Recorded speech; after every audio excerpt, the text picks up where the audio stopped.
Okay, I'm here with my son Corey. A long time ago, Corey asked me a question, and I don't think I ever answered his question. He asked me if he were a mistake. Today, I'm going to answer that question.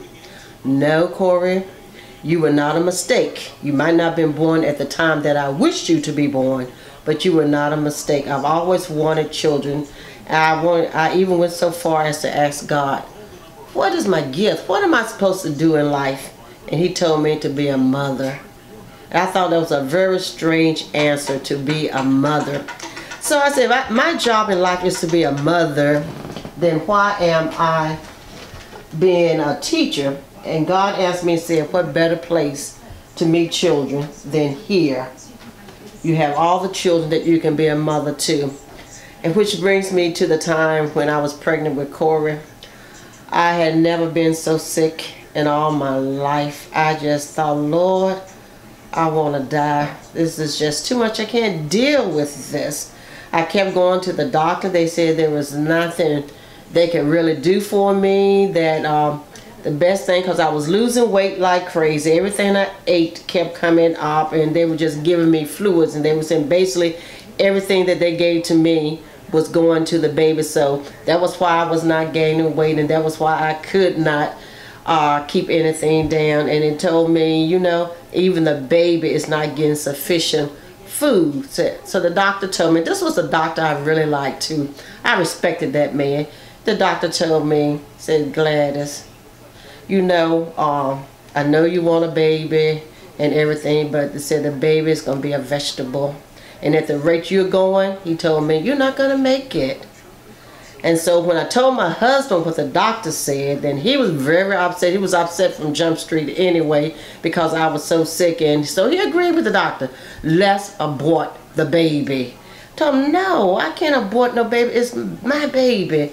It's a part of me. And if the baby comes out to be a vegetable, then it's my vegetable. I will deal with my vegetable. And my husband says, you are willing to give up your life knowing that you have 2 other children that need a parent so that you can take care of a vegetable which is not even promised to live to start with.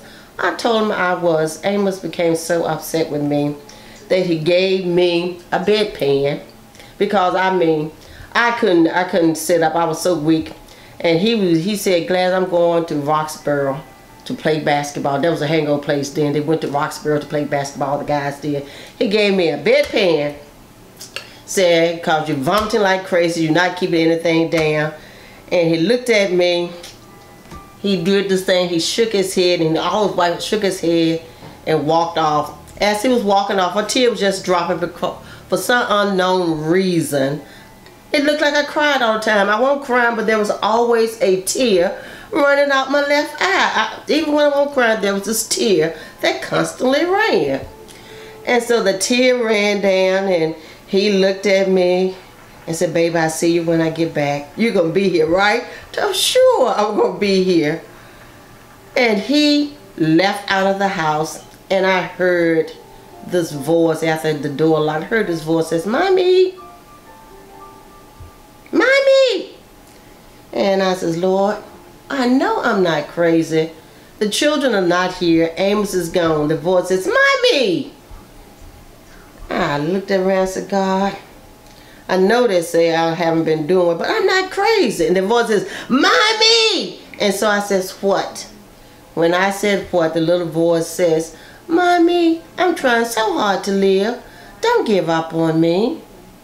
And at that moment, I knew whether I died, whether the baby died, whatever it was, I was going to deal with. That was my vegetable, my baby. But I think really, when I heard that voice says, I'm fighting so hard to live, don't give up on me, that it made me decide right then and there, those doctors don't know what they're talking about. That's my baby. He and I are going to make it together, because Corey is really a twin. And that's why the doctors really thought I was not pregnant. He was a twin, and the placenta burst. The other baby, I miscarried, and that's why they thought I was no longer pregnant. But I kept telling them, I went back to the doctor, and he says, Gladys, we're going to do, I forgot what they call it, but they scrape your wound. He says, we're going to do the procedure on you next week. So it's no way you're pregnant. I says, I am pregnant. I said, nobody's doing any procedure until you check this out. Because I says, I'm pregnant. I know there's a baby there. I can feel there's a baby there. And when it went, before they got ready to scrape my wound, they said, yeah, there's definitely a heartbeat. You're definitely pregnant.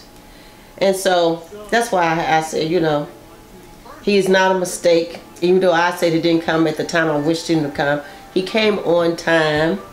And he's a healthy baby. He was born with a tumor on his eye. And they thought that perhaps we could wait until maybe he was older to have the tumor removed. But it was closing up on his eye. It would have ended up making him blind. So we had the operation done at an early age. And when he was a little teeny thing, he left out. He was just screaming blood and murder. And he was so small that didn't even put him on the table. The nurse carried him in the operating room in her arms and brought him back.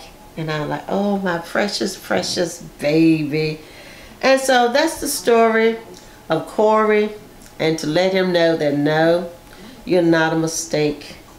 I made the right decision for you. I made the right decisions for all of my children. And God is right. I wanted to be a mama. I am a mother at heart. I'm a mother in spirit. God knew that even before I knew God, because I remember as a little child, my mama was reading a story to me. I had gone to Sunday school and church, but I didn't truly know God. Read a little story to me. In that story, there was a little girl who lived in a house on a hill. And on that house on the hill, there were squirrels. Can you believe that's what I designed? When I heard Mama read that story, I said, oh, that's what I want. I want to live in a house on a hill with squirrels. And that was when I was about 8, 9 years old. And I finally got my house on the hill with squirrels, and I did not realize it until years later when I was in this house and I looked in the house and I says, God, this is not what I asked you for. I asked you for a house with an upstairs and a downstairs. And I said, I want a 2-level house. Look at what you gave me. And the Lord told me, go down those steps. I went down the steps, which is a basement really. I went down the steps, and when I got down the steps, he says, this is your downstairs. Go up the steps. I went up the steps, and he says, and this is your upstairs. And then I realized, even before I knew you, Lord, you knew me, and you knew all things that would happen to me. And so even as a child, what I desired, you waited till I was old enough to appreciate it, to give it to me. That's why I know that my decision to have my child with all the odds against me were the right decision.